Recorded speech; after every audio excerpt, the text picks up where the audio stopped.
What if you're drowning in debt, living paycheck to paycheck, or paralyzed by financial fear, unsure how to build a secure future? In Get Good with Money, 10 Simple Steps to Becoming Financially Whole, Tiffany Aliche addresses these common struggles, drawing from her own journey of overcoming $35,000 in credit card debt and foreclosure. The book tackles problems like poor budgeting, low credit scores, and lack of savings or investment know-how, offering a clear, actionable roadmap to financial wholeness. Readers must dive into this book to discover Tiffany's 10 practical steps, from creating a budget to estate planning, to transform their financial chaos into confidence and stability. Get Good with Money, 10 Simple Steps to Becoming Financially Whole by Tiffany Aliche. Introduction: A journey from financial ruin to wholeness. Picture this: a young woman, Tiffany Aliche, sitting in her condo, tears streaming down her face, packing up her belongings because she can no longer afford to live there. It's 2009, the Great Recession is in full swing, and Tiffany, a preschool teacher, has just lost her job. Her savings are depleted, she's drowning in $35,000 of credit card debt from a scam, and her condo is on the brink of foreclosure. She's moving back in with her parents, sleeping in her childhood bed, now relegated to her mother's second closet. This is rock bottom. But this is also where the story of Get Good with Money begins, a story of resilience, redemption, and a roadmap to financial wholeness. Tiffany Aliche, known as the Budgetnista, didn't start out as a financial guru. Born to Nigerian immigrant parents in New Jersey, she grew up learning money lessons through everyday moments, like the ice cream day system her parents devised to teach her and her sisters about budgeting. By age 25, Tiffany was a financial superstar, a teacher with a solid salary, an 802 credit score, $40,000 in savings, and a condo she owned. But a series of bad decisions, falling for a scam by Jack the Thief, and splurging on an overpriced business course, plunged her into financial chaos. This book is her love letter to anyone who's ever felt like they've messed up with money. It's a guide to achieving what she calls financial wholeness, a state where all aspects of your financial life work together for your greatest good, no matter your income or circumstances. Tiffany's approach is grounded in 10 steps, each building on the last, to create a strong financial foundation and grow wealth sustainably. She's not promising a private yacht or a get-rich-quick scheme. Instead, she offers practical, actionable advice drawn from her own recovery and her work helping over 1 million women through her Live Richer Challenge. Let's walk through these 10 steps, exploring Tiffany's story and the tools she shares to help you become financially whole. Chapter 1. Before we begin, get to know financial wholeness. The air felt heavy in Tiffany Aliche's childhood bedroom, now her refuge at 29 years old, as she unpacked her life into her mother's second closet. It was 2009, and the Great Recession had stripped away her job as a preschool teacher, her savings, and her condo. With $35,000 in credit card debt from a scam and a mortgage she couldn't pay, Tiffany was at her lowest. Yet, in this moment of defeat, the seeds of Get Good with Money, 10 Simple Steps to Becoming Financially Whole were planted. This first chapter isn't about numbers or budgets. It's about redefining what money means and laying the emotional groundwork for a journey to financial wholeness. As Tiffany, known as the Budgetnista, shares her story, she invites us to confront our own financial fears and embrace a new mindset, one where money becomes a tool for peace, not stress. Tiffany introduces financial wholeness as a state where all aspects of your financial life, budgeting, saving, debt, credit, earning, investing, insurance, net worth, financial professionals, and estate planning, work in harmony. It's not about being rich or earning a six-figure salary. She recalls her days as a teacher earning $39,000 a year when she felt financially secure with an 802 credit score, $40,000 in savings, and a condo she owned outright. That security came from having a plan for every financial pillar, not from a hefty paycheck. Contrast that with her later years as a high-earning entrepreneur, when, despite making more money, she lived in fear, haunted by past mistakes and lacking structure. This realization hit hard. Wealth without wholeness is hollow. Financial wholeness, she argues, is about building systems that let you weather life's storms, whether you're a barista or a CEO. To illustrate, Tiffany shares the story of her friend Linda, who earned a modest income but achieved financial wholeness by mastering her budget, maintaining a small emergency fund, and keeping her credit score high. When Linda's car broke down, she didn't spiral into debt.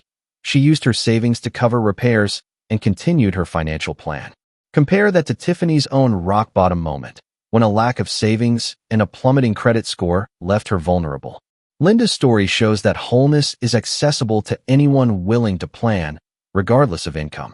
Another example comes from Tiffany's Live Richer Challenge, where a participant, a single mom earning $25,000 a year, transformed her life by following Tiffany's steps.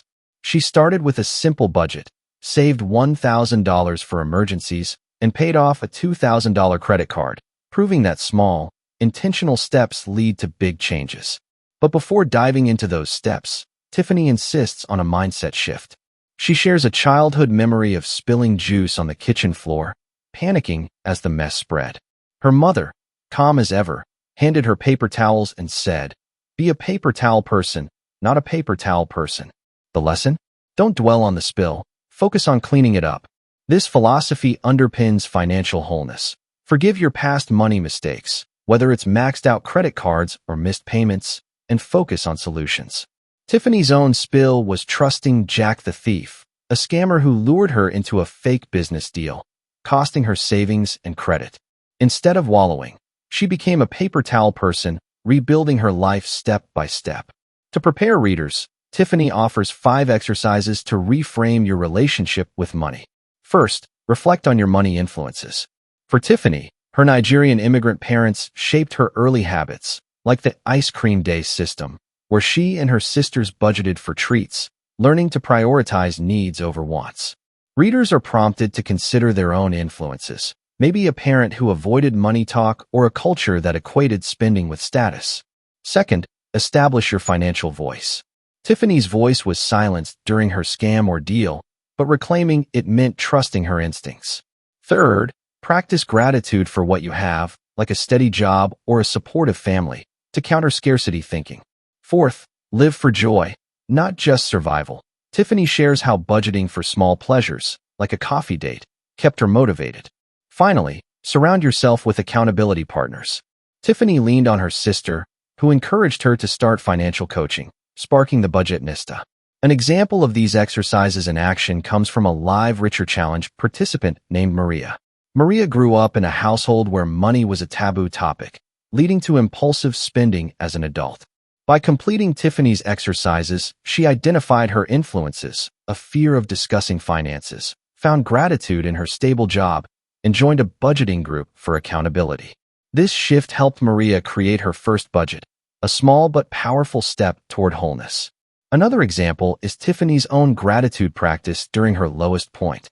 Despite losing everything, she was thankful for her parents' support, which gave her the strength to rebuild. Tiffany's tone is warm, like a friend who's been there, urging you to let go of shame. She emphasizes that financial wholeness isn't a destination, but a process. Whether you're a college student with student loans or a retiree on a fixed income, the principles apply. The chapter closes with a promise: the 10 steps ahead, starting with budgeting and ending with estate planning, will build a foundation that lasts a lifetime. But first, you must believe you're capable. As Tiffany puts it, you're not broken, you're just not whole yet. Let's get there together. This opening chapter sets the stage for Get Good with Money, blending Tiffany's raw vulnerability with practical wisdom. It's a call to action, not just to manage money, but to transform how you think about it, using real-life examples to show that financial wholeness is within reach for anyone ready to take the first step. Chapter 2. 10% Whole, Budget Building. Tiffany's first step to financial wholeness is budgeting, which she describes not as a straitjacket, but as a dance, a way to move your money in rhythm with your life's priorities. Growing up in a Nigerian immigrant household, Tiffany learned budgeting through her parents' creative lessons. One vivid memory is ice cream day, when her father gave her and her 4 sisters a small allowance to buy treats from the ice cream truck. With only enough for one item, Tiffany had to choose between a single scoop or a candy bar, teaching her to prioritize needs and wants. This early lesson became the cornerstone of her budgeting philosophy, A budget is a plan to align your money with what matters most. When Tiffany hit rock bottom, her lack of a budget was glaring. She'd been living paycheck to paycheck, with no clear picture of her expenses. To rebuild, she created what she calls the noodle budget and dream budget.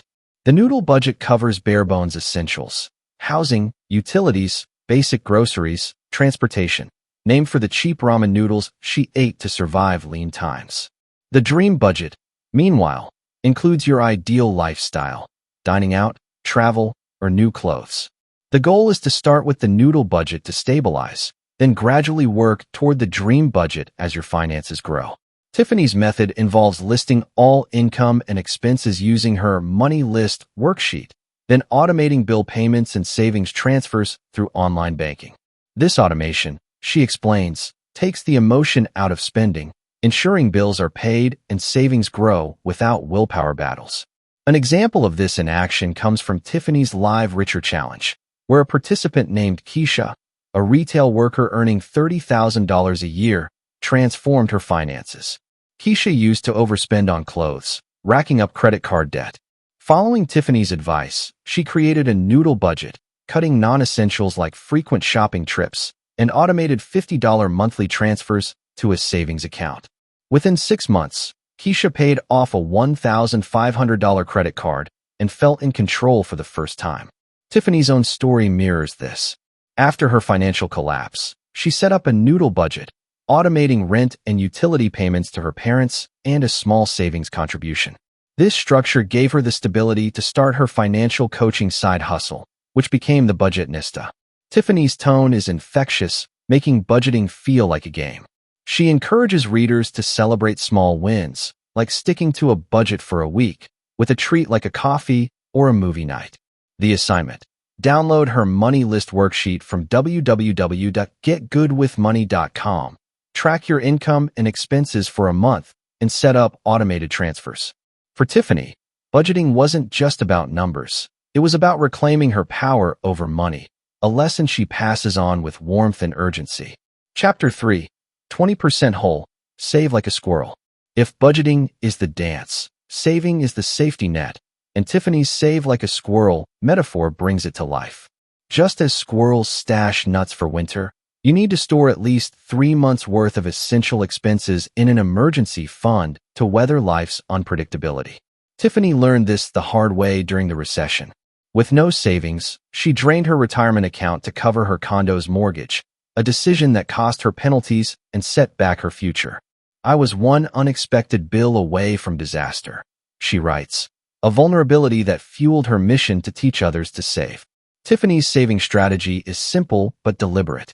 First, calculate your emergency fund goal by totaling your noodle budget expenses, say $2,000 a month, and multiply by 3 for a $6,000 target. She recommends high-yield online savings accounts, which earn more interest than traditional banks, and automating transfers to make saving effortless. Beyond the emergency fund, she outlines 3 savings categories: emergencies, car repairs, medical bills; goals, vacations, a new laptop; and investing, for long-term wealth. Each category gets its own account to avoid dipping into one for another's purpose. Tiffany's own turnaround is a testament to this. After rebuilding, she saved 70% of her income by automating transfers to separate accounts for emergencies, a house down payment, and investments, giving her peace of mind she'd never known. A powerful example comes from a Live Richer Challenge participant, Jamal, a delivery driver earning $35,000 a year. Jamal had no savings and lived in constant fear of car breakdowns, critical for his job. Using Tiffany's method, he opened a high-yield savings account and automated $25 weekly transfers. Within a year, he had $1,300 saved, enough to cover a tire replacement without stress.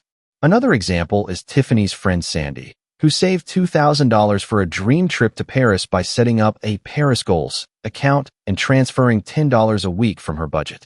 These stories show that saving, even in small amounts, builds resilience and opens possibilities.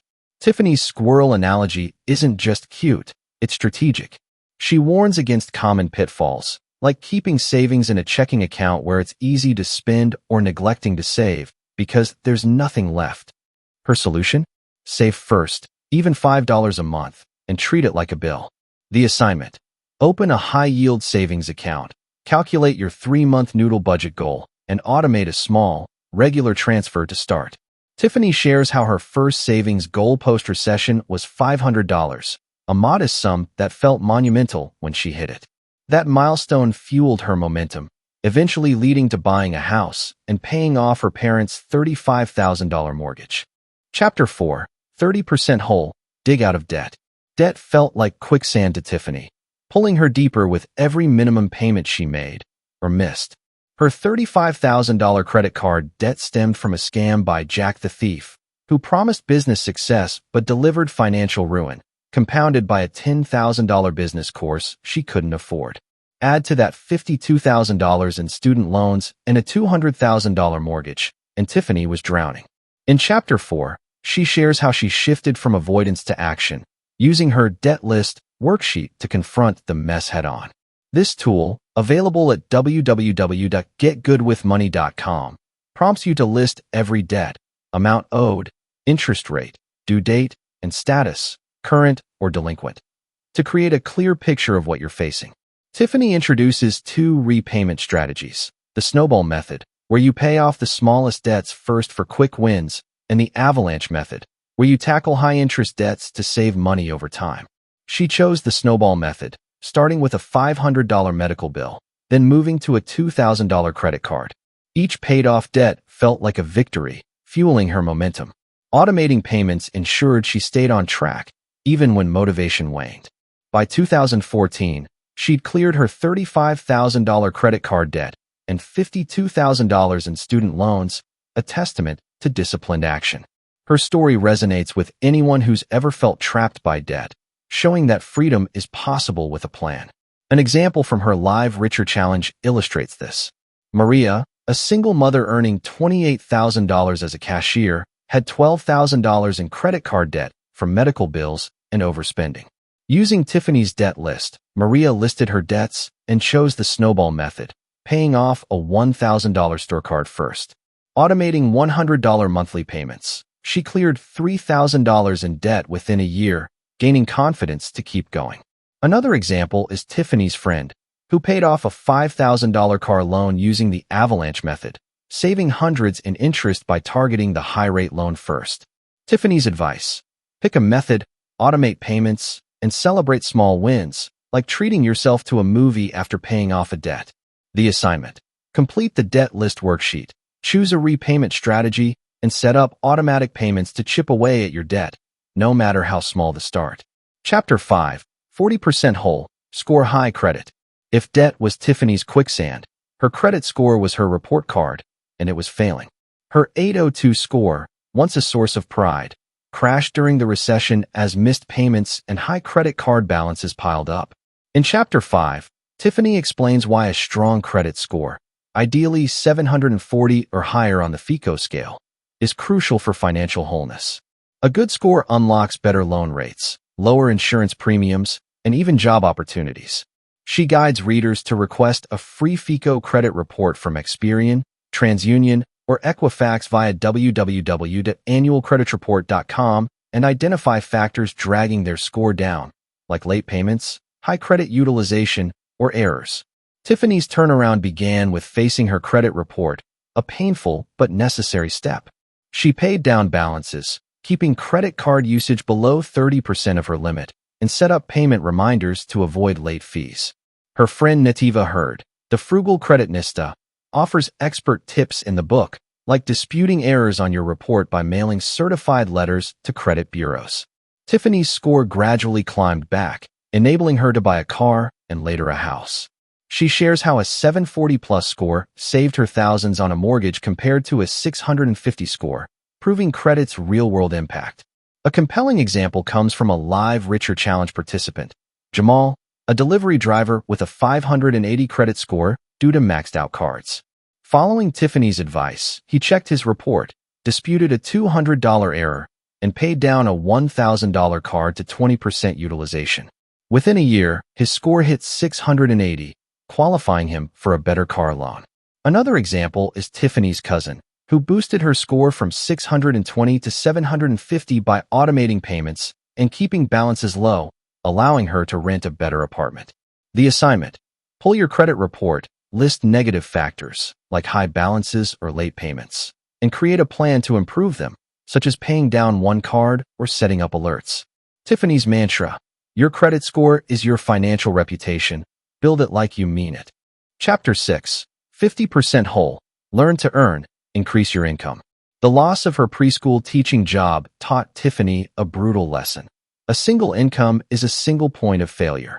Earning $39,000 a year, she'd once felt secure, but the recession exposed her vulnerability. In Chapter 6, she urges readers to take control of their earning power, whether through a raise, a new job, or a side hustle. Tiffany's own path began with necessity. She took up babysitting and tutoring to cover bills while living with her parents. These gigs, though modest, sparked an idea. Friends started asking for her budgeting advice, and what began as casual help evolved into her financial coaching business, The Budgetnista, now a global platform reaching millions. Tiffany's strategy is practical. List your job contributions to negotiate a raise, identify marketable skills for side hustles, and explore career upgrades through education or certifications. She introduces her friend Sandy Smith, a live Richer Challenge contributor, who shares how she turned her knack for writing into a freelance gig, earning $500 a month on top of her day job. Another example is Jamal, a delivery driver from the challenge, who earned $35,000 annually but wanted more stability. By listing his skills, reliability, customer service, and local knowledge, he started a weekend courier service, adding $200 a week to his income. Tiffany herself leveraged her teaching experience to tutor, charging $20 an hour, which covered her noodle budget expenses and gave her breathing room to dream bigger.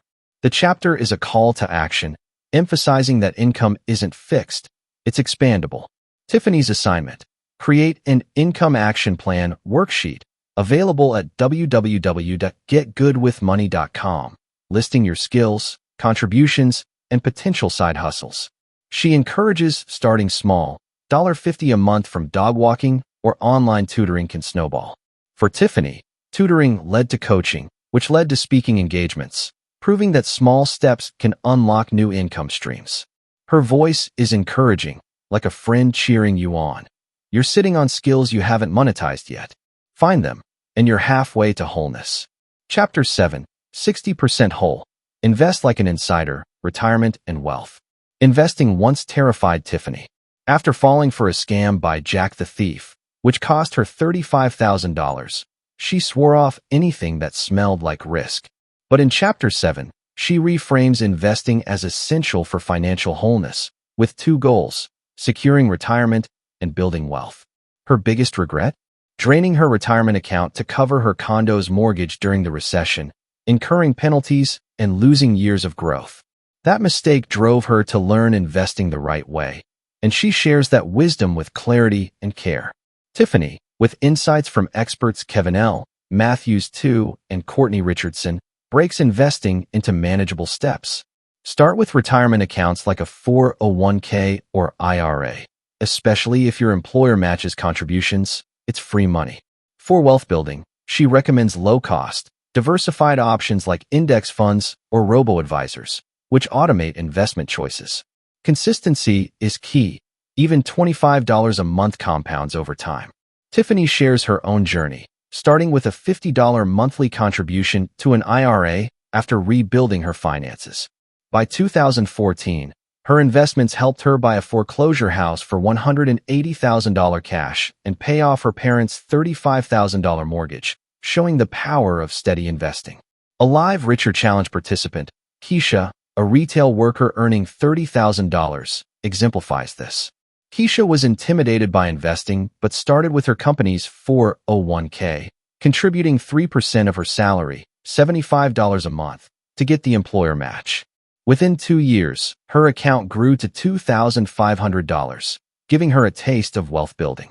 Another example is Tiffany's cousin, who used a robo-advisor to invest $100 monthly in index funds, growing her portfolio to $10,000 in 5 years, enough for a car down payment. These stories demystify investing, showing it's not just for Wall Street tycoons.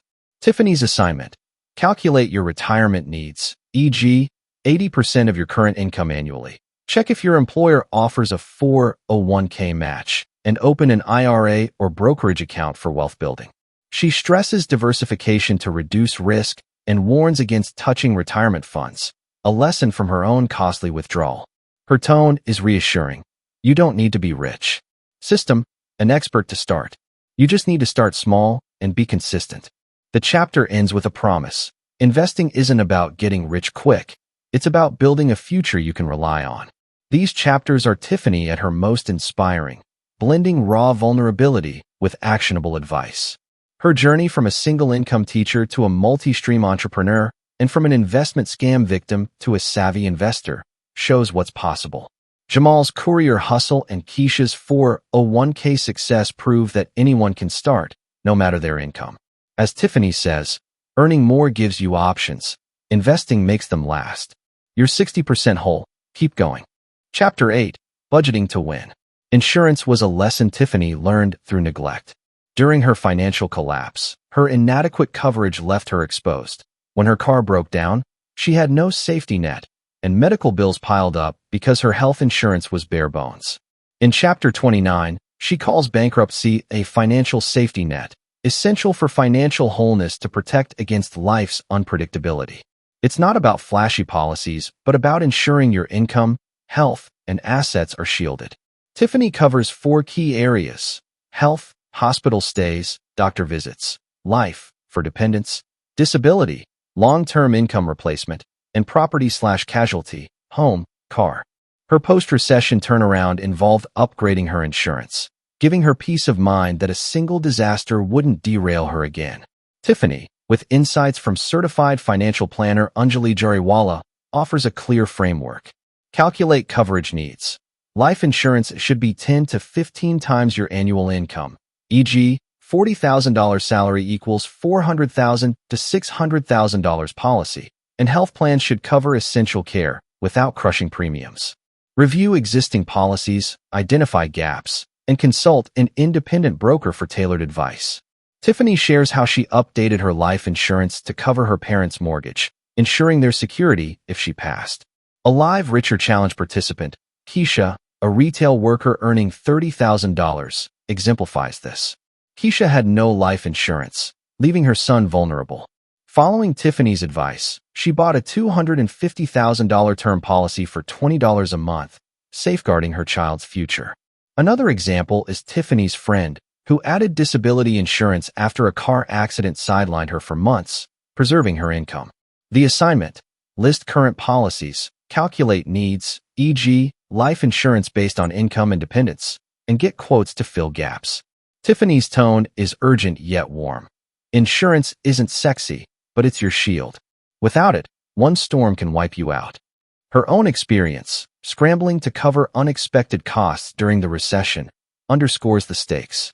This step, she says, brings you 70% to wholeness, protecting the foundation you've built through budgeting, saving, debt repayment, and credit building.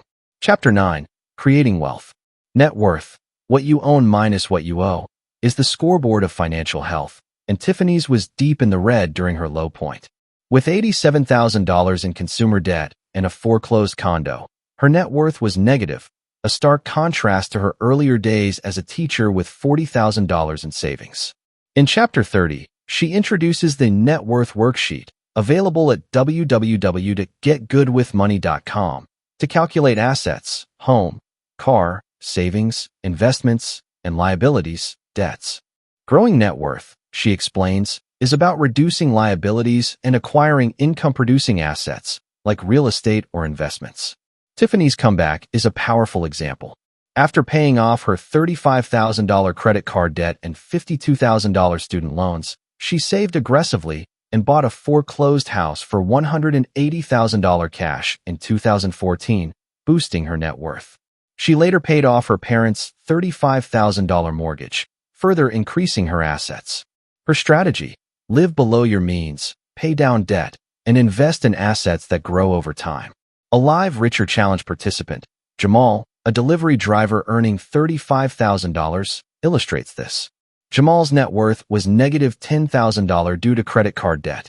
Using Tiffany's worksheet, he paid off $5,000 in debt and saved $2,000, bringing his net worth to negative $3,000, a huge leap. Another example is Maria, a single mom who increased her net worth from $0 to $8,000 by paying off a $4,000 car loan and saving $4,000 in a high-yield account.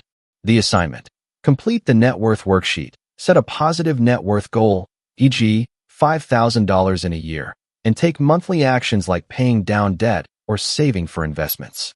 Tiffany emphasizes small steps. $100 extra toward debt or $50 into savings compounds over time.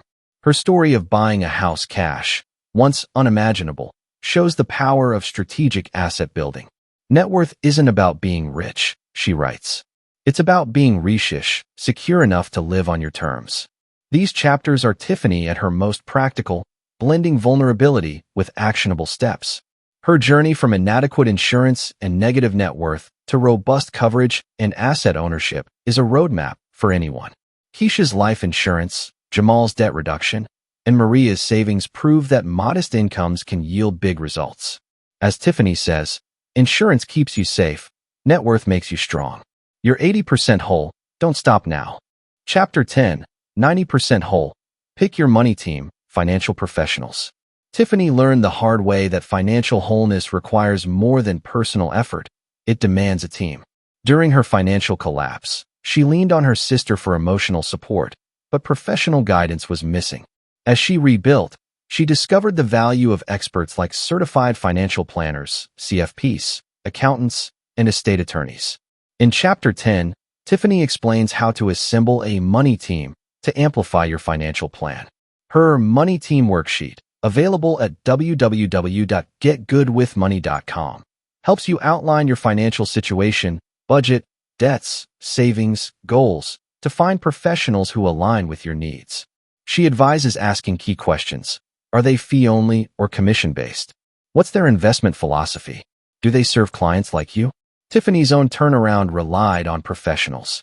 After launching the Budgetnista, she hired an accountant to manage her business taxes, saving her thousands in errors, and a CFP to guide her investments, which helped her buy a $180,000 house cash.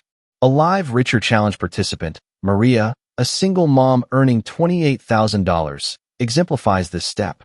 Maria was overwhelmed by her finances until she joined Tiffany's community and consulted a fee-only CFP who helped her create a debt repayment plan, freeing $200 monthly. Another example is Tiffany's friend Linda, who hired an estate attorney to draft a will, ensuring her small business would pass smoothly to her children. These stories show that professionals aren't just for the wealthy. They're for anyone seeking wholeness. The assignment: complete the Money Team worksheet, research professionals, start with www.napfa.org for CFPs, and interview at least 2, asking about fees and experience. Tiffany also encourages finding accountability partners, like her Live Richer Challenge community, for motivation. Her tone is empowering. You don't need to know everything, just know who to call. Your money team is your backbone. Her journey from isolation to collaboration underscores the power of this step, bringing you 90% to wholeness. Chapter 11, 100% whole. Leave a legacy, estate planning.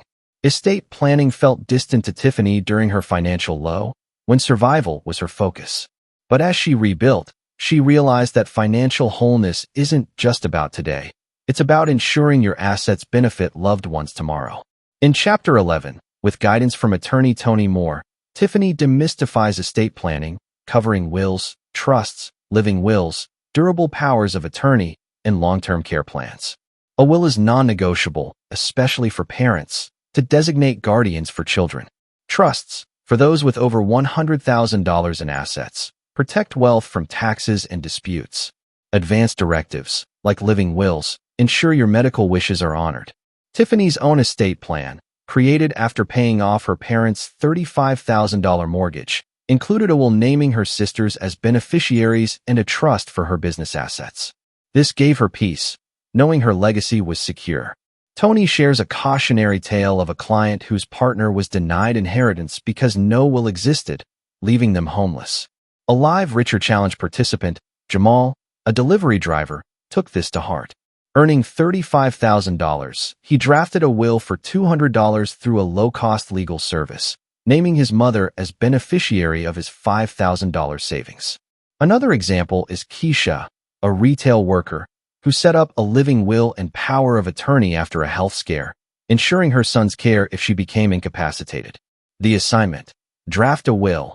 Use online services like www.legalzoom.com for affordability.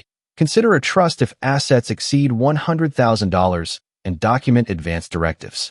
Tiffany stresses funding these plans, updating beneficiary designations on accounts to make them effective. Her voice is heartfelt. Estate planning is love in action. It's how you care for your people when you're gone. This final step, she says, completes the circle of financial wholeness, ensuring your hard work endures. These chapters are Tiffany at her most inspiring, blending practicality with purpose. Her journey from financial ruin to a secure legacy, and Maria's, Jamal's, and Keisha's stories show that professional guidance and estate planning are for everyone, not just the rich. As Tiffany writes, your money team lifts you up, and your legacy keeps you forever. You're 100% whole. Now live like it. Conclusion: the power of financial wholeness. Tiffany's journey from financial ruin to wholeness is a testament to resilience and discipline. She went from $307,000 in debt, mortgage, student loans, credit cards, to paying it all off, buying a car and house, and securing her parents' retirement. Her 10 steps: budgeting, saving, debt repayment, credit building, earning, investing, insuring, growing net worth, assembling a money team, and estate planning, form a roadmap anyone can follow, regardless of income. The key takeaway: financial wholeness is about systems, not wealth. It's about automating budgets, saving consistently, tackling debt strategically, and planning for the future. Tiffany's story resonates because it's relatable. She's not a Wall Street tycoon, but a teacher who made mistakes and learned from them. Her Live Richer challenge has helped over 1 million women save and pay off hundreds of millions in debt, proving these steps work. As you close this book, Tiffany urges you to be a paper towel person, focusing on solutions, not shame. Share your knowledge with others, as giving activates abundance. Visit www.getgoodwithmoney.com for tools like worksheets and quizzes, and join the Dreamcatcher community at www.thebudgetnista.com. Tiffany's final words: you have the power within you to build a richer life. I'm proud of you, and I'll be with you every step of the way.